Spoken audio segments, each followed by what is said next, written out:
ሰላም እንዴት አላችሁ? የተወደዳችሁ ተማሪዎቻችን ናትናኤል ነኝ ከሉሲ ብሪጅ አካዳሚ።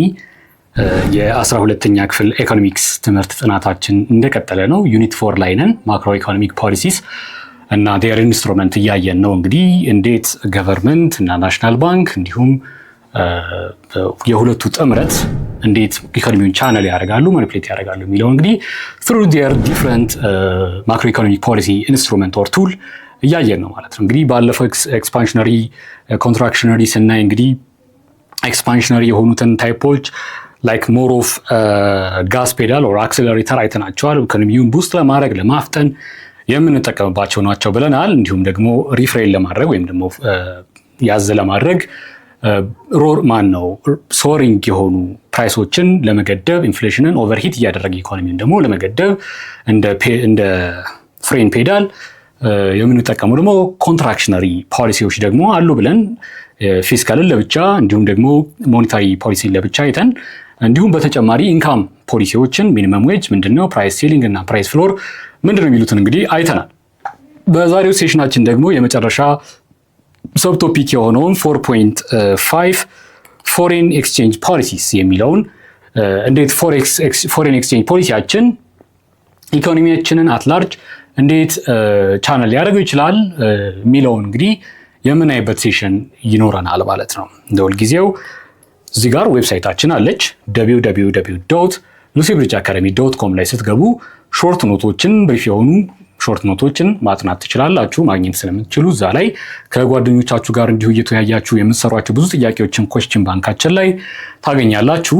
ፕላስ ቱ ዛት ፐርሰናላይዝድ የሆነ ኤአይ አሲስታንት ስላለው which is ከ5 በላይ ቋንቋዎችን የብልድ ነው። በፈለጋችሁት ቋንቋ መጠቀም እንደምትችሉ ላስታውሳችሁ እወዳለሁ። በተለይ ደግሞ በሁሉም የሶሻል ሚዲያ ፕላትፎርሞች ላይ ቤተሰብ ብትሆኑን አዳዲስ አፕዴቶች እንዲደርሷችሁ እንዲሁም ደግሞ ፊድባካችሁን ለእኛ እንድትሰጡን ይረዳል።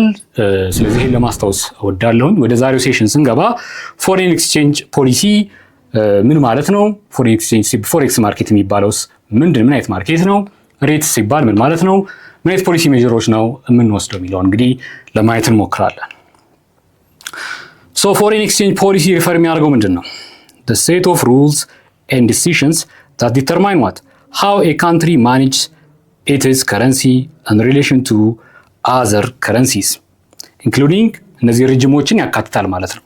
ፍሎቲንግ፣ ፊክስድ and managed ፎሬን ኤክስቼንጅ ሬት ሪጅሞችን በመጠቀም ምን ያደርገ ማለት ነው። እነዚህም ሩልስ ኤንድ ሬጉሌሽን ዲሲሽኖችን ሴት ያደርጋል in order to to determine how a country currency is going to behave in relation to the other countries currency ብር ከዶላር ጋር፣ ብር ከየን ጋር፣ ብር ከሌሎች ሀገራት ከረንሲ ጋር እንዴት በምን ያክል መገበያየት አለብን የሚለውን እንግዲህ የሚወስን ነው። እንግዲህ ፎሬክስ እንደምታውቁት ፎሬክስ ማርኬት የሚባለው ፎሬን ኤክስቼንጅ የምናደርግበት ማርኬት ፎሬክስ ማርኬት ይባላል ማለት ነው። ስለዚህ ይሄን ለማድረግ ሪጅሞች አሉ ሴት የምናደርጋቸው። ማኔጅድ የሆነ ፎሬን ኤክስቼንጅ ሪጅም ልንጠቀም እንችላለን። ፊክስድ ፎሬን ኤክስቼንጅ ሪጅም ሊኖረን ይችላል። ወይም ደግሞ ፍሎቲንግ ወይም ማርኬት ዲሳይሲቭ የሆነ ፎሬን ኤክስቼንጅ ሪጅም ልንጠቀም እንችላለን። ሀገራችን እንግዲህ እንደምታውቁት መጀመሪያ ከነበራት ፊክስድ ሪጂም ወይም ደግሞ ሰምሃው ማኔጅድም የሆነ ነበረ። መሀል ላይ ማኔጅድ የሆነ ሪጂም በተለይ ፊክስድ ከነበረው ወደ ማኔጅ ከማኔጅ ደግሞ ወደ ፍሎቲንግ ግራጁዋሊ እንዴት ሽፍት እንዳደረገች የምታስታውሱት ነው። በቅርቡ ሀገራችን ከፊክስድ ኤክስቼንጅ ሪጂም ወደ ጠቅላላ ሙሉ በሙሉ ወደ ማርኬት ዲሳይሲቭ ወደ ሆነው ወደ ፍሎቲንግ ተሸጋግረናል። ወደ ፍሎቲንግ ሪጂም ተሸጋግረናል ማለት ነው። ስለዚህ the policy affects aggregate demand by influencing ቀጥታ ኢምፖርት እና ኤክስፖርት ፕራይሶችን ኢንፍሉዌንስ ያደርጋል። ምክንያቱም የአንዲት ሀገር ከረንሲ ከሌላው ሀገር ከረንሲ ያለው ሪሌሽንሺፕ ዳይሬክትሊ ኤክስፖርት ኢምፖርት ላይ ኢንፍሉዌንስ አለው። ምክንያቱም ኢምፖርት የምናደርገው በውጭ ሀገር ገንዘብ ነው ገዝተን የምናመጣው። ኤክስፖርት ስናደርግም የምናገኘው ገንዘብ የውጭ ሀገር ገንዘብ ነው ማለት ነው። so thereby impacting overall price level in the economy እንግዲህ ኤክስፖርት እና ኢምፖርትን አፌክት በማድረግ ምን ለማድረግ ይጣጣራል ማለት ነው። ይሄ ፖሊሲ ኦቨርኦል ኢኮኖሚውን ማኒፑሌት ለማድረግ ይጣጣራል ማለት ነው።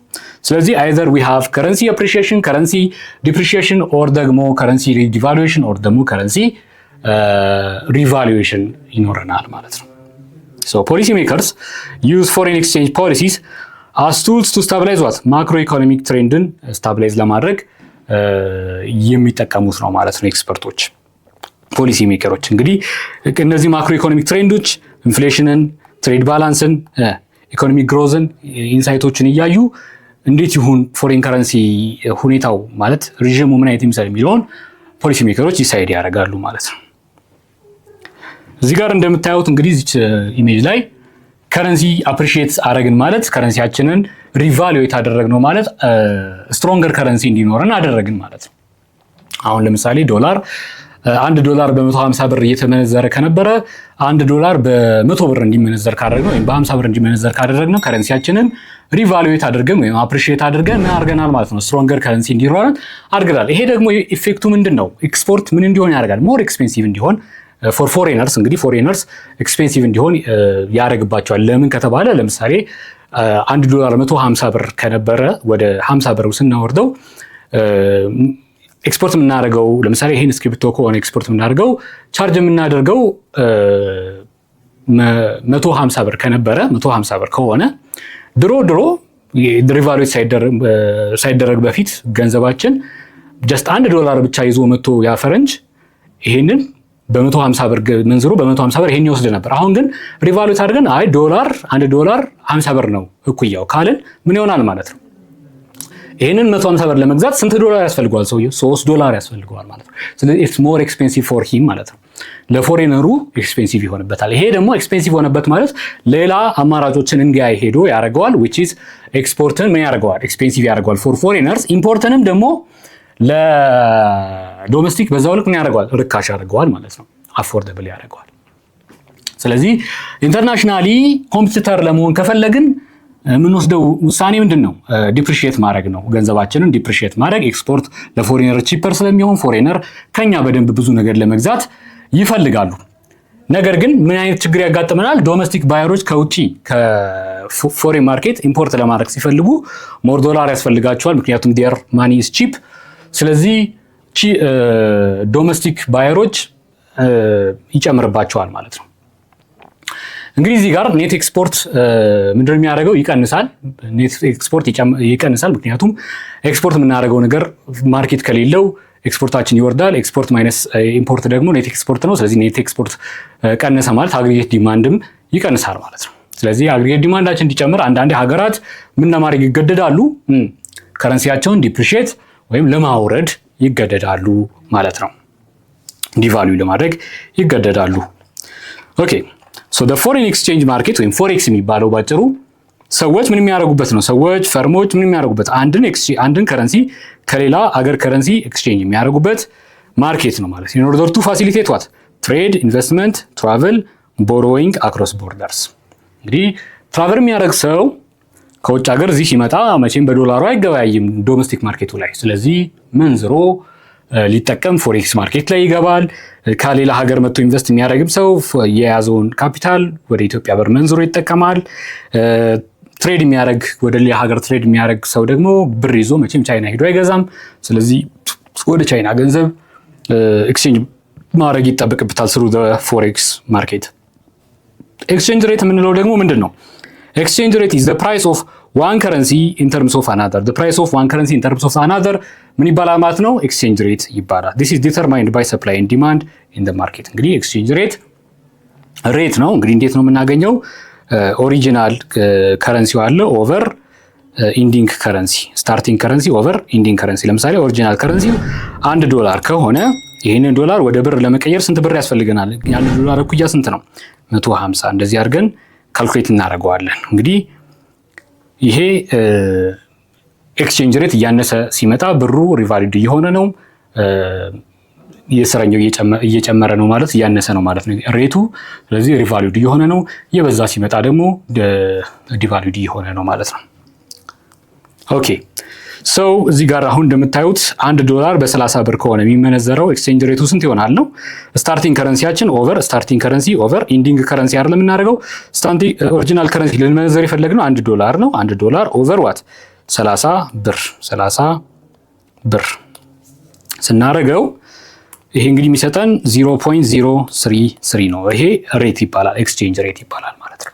አሁን ባለው ሲናሪዮ እንግዲህ $1 በስንት ነው እየተመነዘረ ያለው? በ150 ብር አይደለም ሜቢ ዛ አካባቢ። ስለዚህ ይሄ 0.0017 እንደዚህ ሰምቲንግ ነው መሰለኝ የሚመጣው። ስለዚህ ሞር ይሄ ሬት እንግዲህ እንደምታዩት እየቀነሰ መጣ ማለት ይሄኛው ከስር ያለው እየጨመረ መጥቷል ማለት ነው። ስለዚህ ብሩ በጣም ዲቫሉድ እየሆነ በመጣ ቁጥር ይሄ ሬት እየቀነሰ ይመጣል። ሪቫሉድ እያለ በመጣ ቁጥር ደግሞ ብሩ አሁን ከ150 30 መቼም ይሻላል። ስለዚህ ሪቫሉድ ነው።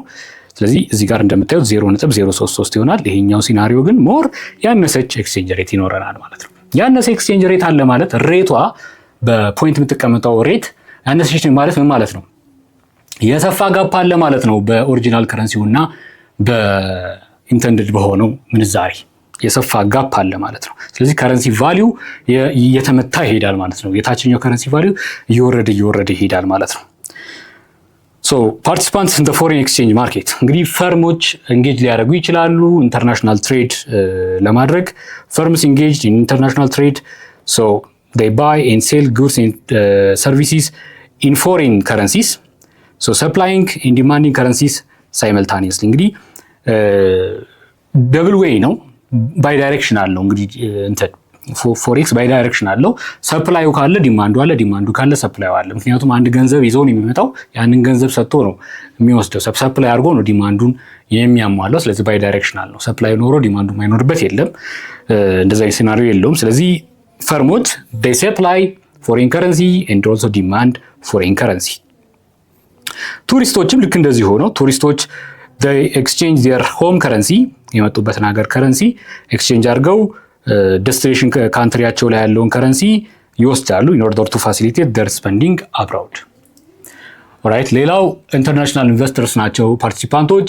ኢንተርናሽናል ኢንቨስተርስ ኤክስቼንጅ ከረንሲስ ፎር ፎሬን ኦነርሺፕ ኦር ፊናንሻል ኢንቨስትመንት ሌላ ሀገር ሄደው ኢንቨስት ለማድረግ የሌላ ሀገር ካምፓኒ ኦን ለማድረግ ሼር ኦን ለማድረግ ምን ያደርጋሉ? ከረንሲያቸውን ሊመነዝሩ ይችላሉ። ምክንያቱም ፋብሪካው ወይም ፈርሙ ያለበት ሀገር ባለበት ሀገር ነው እንግዲህ ባለበት ሀገር ከረንሲ ነው ኦፕሬት የሚያደርገው። ስለዚህ ኦነርሺፓቸውን ከፈለጉ